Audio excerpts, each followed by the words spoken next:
Ici, nous avons la même formule, le delta 2 qu'on avait en bas là-bas, que j'ai pris, mais quand même, c'est ce qu'on avait de l'autre côté. C'est ce qu'on avait de l'autre côté. Je l'ai repris tout simplement là, par rapport à l'espace. Alors, qu'est-ce que j'aurai ici? Je peux supprimer ou simplifier le S, le S1. Mais seulement du fait que j'ai le même dénominateur, je garde pour additionner le dessus. Donc ici, j'aurai delta A2 égale à FA plus gamma S1 A carré sur S1, nous avons le même dénominateur, S1 facteur de sigma sur sigma moins 1 gamma multiplié par E et puis plus gamma A carré sur DE. Donc je crois vous avez très bien vu comment est-ce que nous avons évolué. Alors comment est-ce que nous allons faire? Je vais prendre le dénominateur qui est là, diviser deux fractions ou une fraction par une autre, multiplié par la deuxième renversée. Donc c'est de cette manière là que nous opérons. Delta A2 égale, ceci va aller au-dessus. Donc j'aurai FA plus gamma S1 A carré facteur de sigma moins 1 gamma et puis divisé par S1 sigma E plus gamma A carré sur 2E. Donc je crois vous voyez très bien comment est-ce que ça évolue. Alors à partir de là, je vais pouvoir multiplier ça fois ça. Delta A2 égale FA multiplié par sigma, FA multiplié par sigma, je prends encore moins F A carré gamma, FA et aussi A gamma, donc vous avez ça comme ça, et puis ça aussi fois ça, j'aurai plus gamma S1 A carré sigma, ça aussi fois ça. Alors nous avons moins S1 A cube gamma cube. Donc c'est gamma carré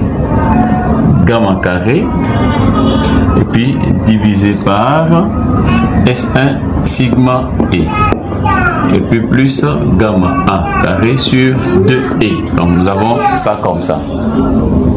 Nous avons ça comme ça. Alors, on peut développer encore plus pour voir comment est-ce que nous allons évoluer. Je continue. Delta A2 égale, je prends ceci, j'aurai A FA gamma divisé par S1 sigma E moins, je vois il y a le moins là-bas, je prends d'abord ceci, plus gamma A carré sur E 2E, voilà, et puis après 2E ici, nous avons, je récupère maintenant ça, plus, voilà, plus, je vais prendre quand même, je commence par ce qui est positif, gamma S1 A carré sigma moins FA carré gamma moins S1 A cube gamma carré et puis divisé par S1 sigma E. Voilà, nous avons delta 2 égale, j'ai remis ça, FA gamma sur S1 sigma E plus gamma A carré sur 2E plus, je vais prendre ça, je prends le A, je mets S en évidence, S1 en évidence, j'ai S1, S1, je prends aussi gamma en évidence avec gamma, nous avons aussi A carré en évidence, A carré en évidence, et il me reste sigma moins A reste gamma reste aussi parce que j'ai mis gamma, un seul gamma en évidence. Et puis moins f a carré gamma sur S1 sigma E. Voilà. Donc nous avons ça. Alors on peut aller encore. On peut aller encore f gamma. Alors qu'est-ce qu'on va trouver après avoir fait ça? Donc je suis en train de voir à partir d'ici vous avez gamma delta A2 égale FA sigma moins FA carré gamma. Je suis en train de voir ici, lorsque j'ai répété, j'ai FA sigma FA, ça c'est pas gamma, c'est sigma. C'est sigma. Et puis nous avons pris ceci, aussi c'est cette valeur. Et le reste, nous avons mis ça de l'autre côté. Donc c'est sigma en fait, c'est pas gamma. Alors, les sigma ici va tomber. Et je reste avec delta A2 égale à FA sur S1E plus, là nous avons gamma A carré sur 2E plus aussi, je regarde quelque chose, je vais regarder quelque chose, qu'est-ce que je veux trouver là-bas comme généralisation de cette formule. Vous allez voir que si je prends S1 multiplié par ça, donc vous voyez S1 multiplié par sigma moins A gamma, ceci exprime la force. S1 multiplié par sigma, ça donne F. Alors, je crois que vous me suivez très bien. Ça, c'est la formule de F. Donc, j'aurai gamma A carré F moins F A carré gamma, et puis divisé par S1 sigma E. Alors, donc j'ai dit bien avec F égale à S1 facteur de sigma moins A gamma. Donc c'est la première formule du départ. Alors si vous regardez ça et ça c'est la même chose, hein. Ça et ça c'est la même chose, ça va donner 0. Et la déformation restera tout simplement delta A égale delta A2 égale FA sur S1 et plus gamma A carré sur 2E. Donc je peux mettre cette valeur ici. Delta A2 égale FA sur S1 multiplié par E plus gamma A carré sur 2E.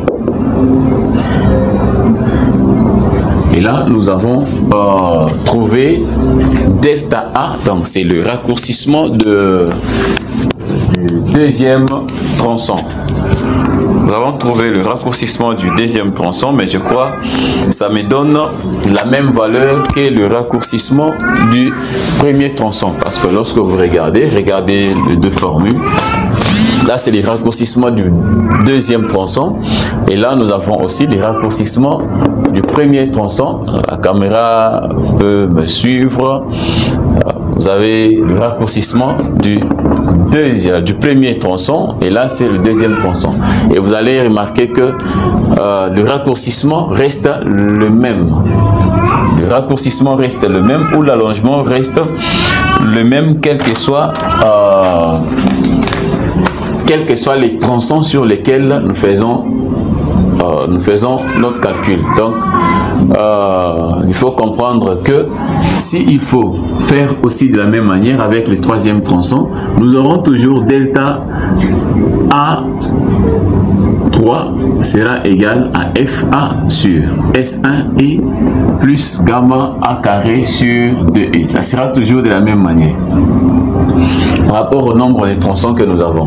Donc nous avons trouvé ça et comme remarque, nous avons remarqué que les allongements sont les mêmes dans chaque section du tronçon. Les allongements sont les mêmes dans chaque tronçon ou dans chaque tronçon de la pièce. Hein. si on veut dire. Alors, s'il faut calculer l'allongement total, delta L, c'est l'allongement total de la pièce. Delta L sera égal à N, c'est le nombre de pièces, et puis multiplié par l'allongement d'une pièce ou d'un tronçon. Alors, ceci sera égal. Or, le N, le nombre, n'est rien d'autre que la longueur divisée par A. Parce que la longueur de pièce est identique. Nous avons une longueur identique de A. Donc, nous prenons la longueur totale divisée par A et puis multiplié par FA sur S1 et plus gamma A carré sur 2E. Alors, la longueur totale, delta A sera égal, je peux enlever les A ici, les atomes, et il me reste delta L qui est égal à F sur S1 et les L ici vient multiplier le F plus gamma A, les L sur 2E. Voilà. Et là, nous avons la longueur, l'allongement total ou le raccourcissement total de la pièce d'égale résistance, dont la forme est composée de plusieurs portions prismatiques. Voilà, nous aurons à utiliser toutes ces formules sans problème. Nous aurons à utiliser toutes ces formules sans problème. Alors là, nous avons fini notre étude et nous avons deux exercices que nous allons faire. Nous avons deux exercices que nous allons faire pour essayer d'utiliser les formules que nous venons de démontrer.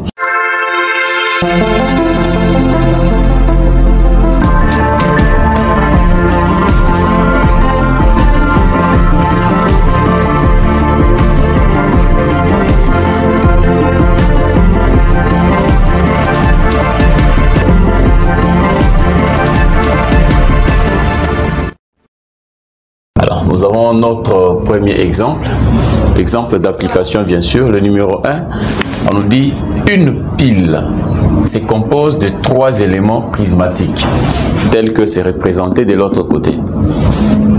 Voilà. D'égale longueur, nous avons une même longueur pour chaque tronçon est soumise à son sommet à une charge de compression P égale à 3000 kN. Donc, au-dessus là-bas, notre pièce prismatique est là, composée de 3 éléments, 3 tronçons. Cette pièce est sollicitée au-dessus par une force, une charge de compression de 3 kN. Alors, on nous demande de calculer le volume de la maçonnerie, la maçonnerie de pose bien sûr, le volume de la maçonnerie,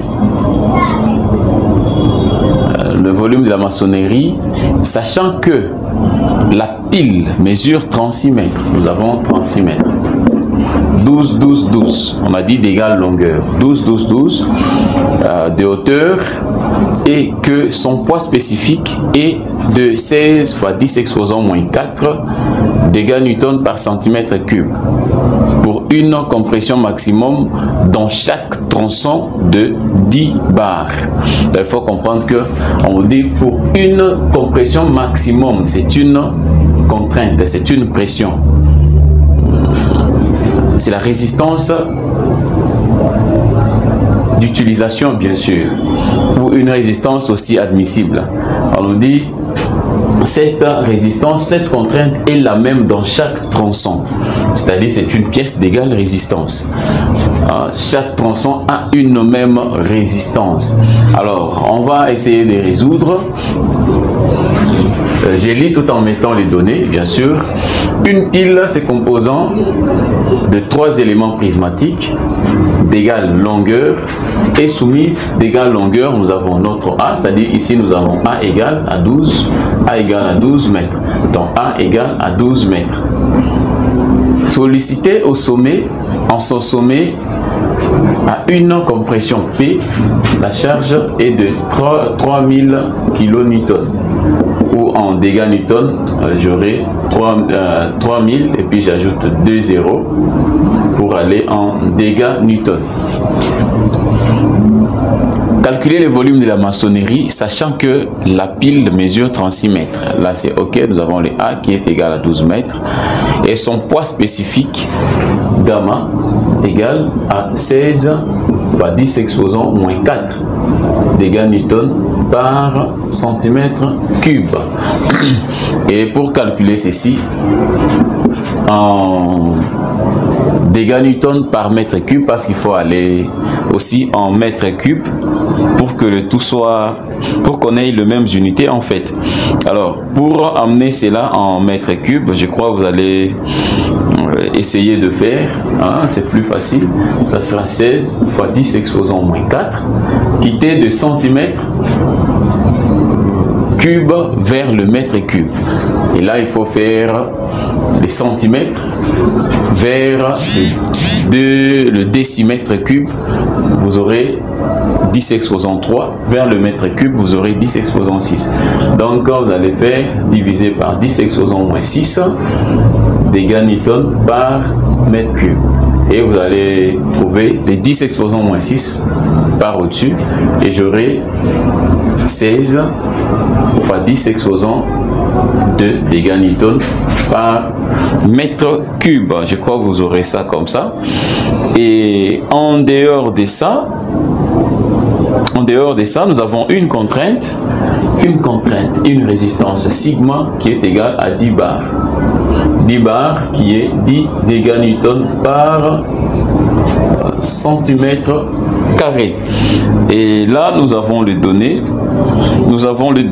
Après avoir tout trouvé comme données, on peut aller à la résolution maintenant. Alors, on s'est dit la contrainte pour les cas, ces pièces, on vient de démontrer toutes les formules. Je crois, on vient de démontrer toutes les formules. Je crois qu'il n'y a pas assez de problème. Je peux aller, je calcule la surface, parce que je n'ai pas la surface, la contrainte est bien donnée. Donc la surface S1 égale, je rappelle juste la formule, et ça sera P1 sur sigma moins 1 gamma. C'est une formule qu'on vient de démontrer tout à l'heure là. Alors, P1 c'est la force dans la première pièce. Là, nous avons la formule de F de S1. Alors, comment vous allez trouver? Ça sera, cette force ne supporte que la charge qui est au-dessus, pas son poids propre d'abord. Donc, c'est la charge qui est au-dessus. Nous sommes sur cette surface, nous sommes là.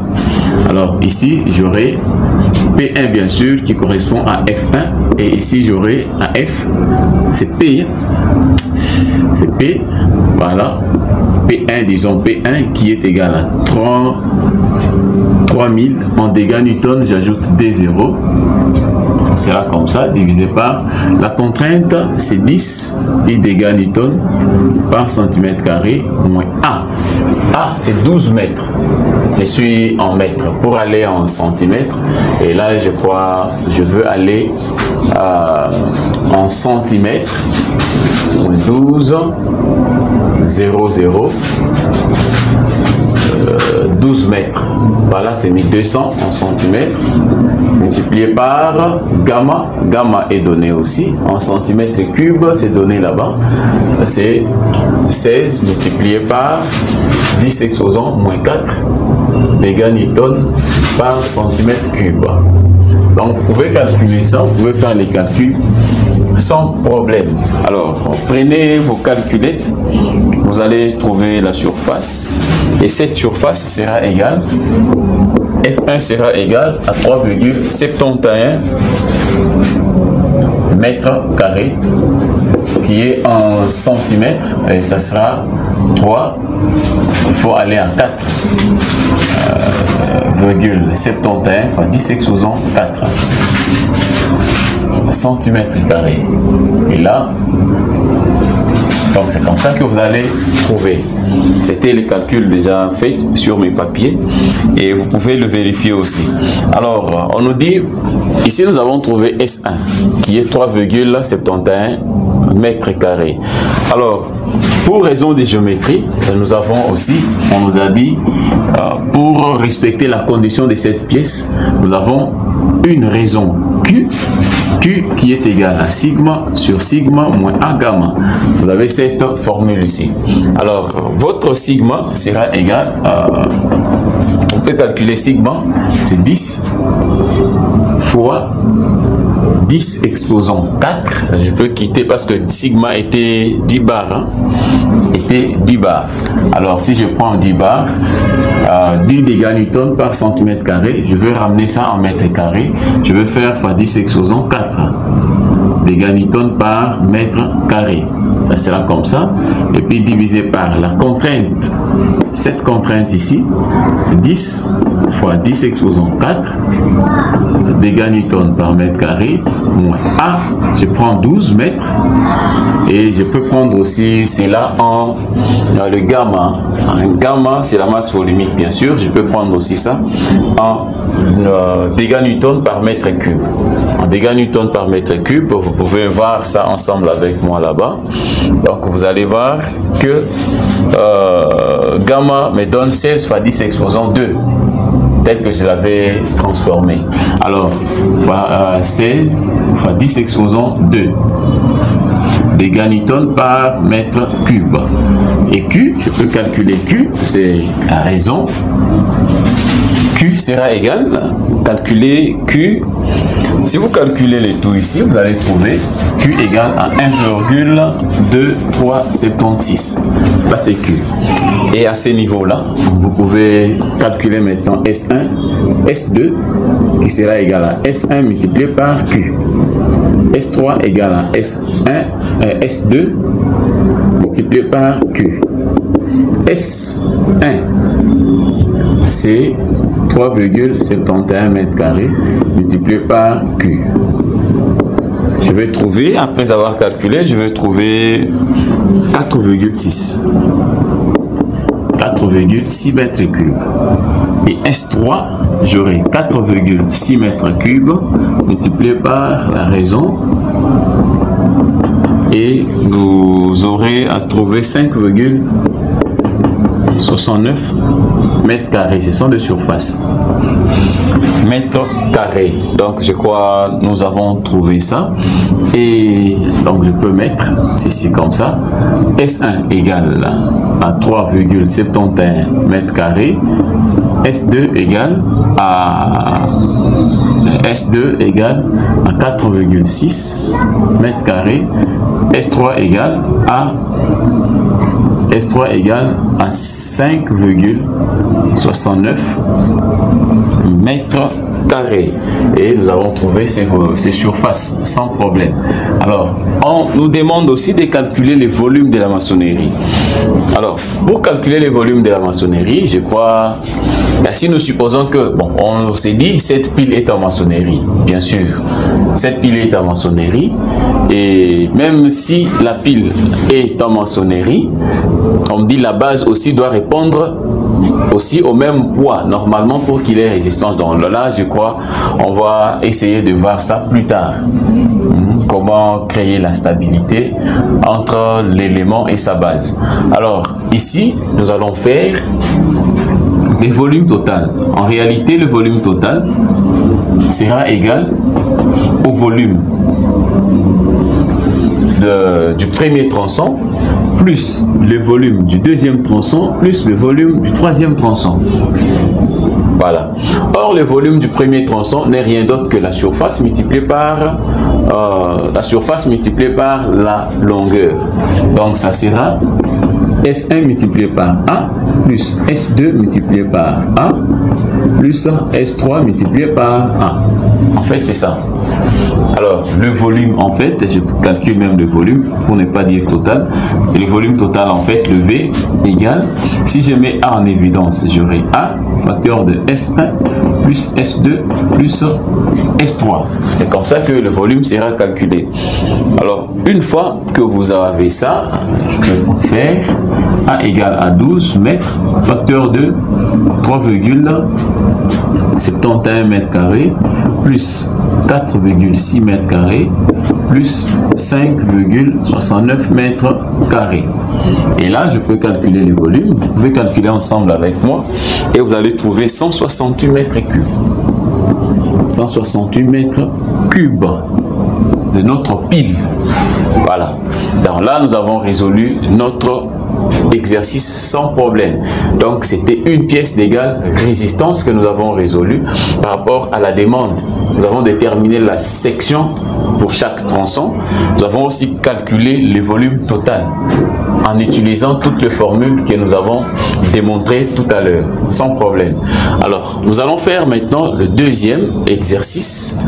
Nous allons faire le deuxième exercice, toujours sur de pièces d'égale résistance. Et nous allons voir comment est-ce que cette manière de résoudre nous sera utile.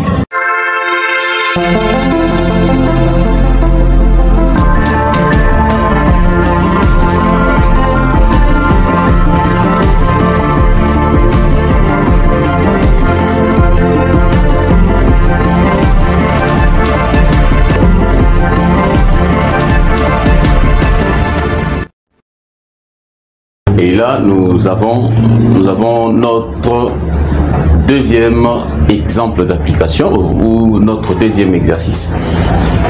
Alors, on nous dit dans notre deuxième exercice, on nous dit une colonne en béton armé. Donc, c'est